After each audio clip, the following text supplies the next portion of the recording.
దాదాపు పుష్కర కాలం తర్వాత పవన్కు పుష్కలమైన పరిపూర్ణమైన హిట్ అంటే హరీష్ శంకర్ డైరెక్ట్ చేసిన గబ్బర్ సింగ్. ఒక మంచి స్క్రిప్ట్ దొరికితే దాన్ని పవన్ ఒంటి చేత్తో ఏ రేంజ్కి చేరుస్తాడో ఈ సినిమా ప్రూవ్ చేసింది. అయితే రకరకాల కారణాల వల్ల గబ్బర్ సింగ్ సీక్వెల్ మాత్రం ఫ్యాన్స్ని అలరించినంతగా మిగతా ఆడియన్స్కు ఎక్కలేదు. అయితే గబ్బర్ సింగ్ ఫ్యాన్స్కు గుడ్ న్యూస్ అంటున్నాడు హరీష్ శంకర్. గబ్బర్ సింగ్లో పోలీస్ పాత్ర ఇచ్చిన ఎంకరేజ్మెంట్తో, ఇన్స్పిరేషన్తో మరో పవర్ఫుల్ కాప్ స్టోరీ రాసుకున్నాడట ఈ young and talented director. So దాన్ని తనకు గాడ్లా ఫీల్ అయ్యే పవన్తో తెరకెక్కించాలనే ఆలోచనలో ఉన్నాడట. గతంలో పవన్ కూడా హరీష్తో సినిమా చేసే ఛాన్స్ ఉందంటూ హింట్స్ ఇచ్చాడు. మాట మీద నిలబడే పవన్ కళ్యాణ్ని హరీష్ శంకర్ తన స్టోరీ లైన్తో ఇంప్రెస్ చేయగలిగితే మరోసారి గబ్బర్ సింగ్ ఫిస్ట్కి ఫ్యాన్స్ రెడీ అయిపోవచ్చు. ఈ కాంబినేషన్లో సినిమా సెట్ అయితే షూటింగ్కి ముందు నుండే రికార్డుల రాత మొదలైపోతుంది.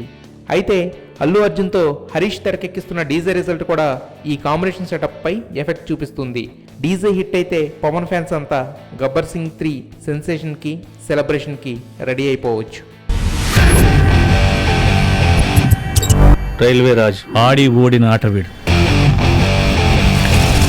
ముసలకి నీళ్ళల్లో బలం, వీళ్ళకి అడవిలో బలం. ఏం రో లావు మాట్లాడుతున్నావు?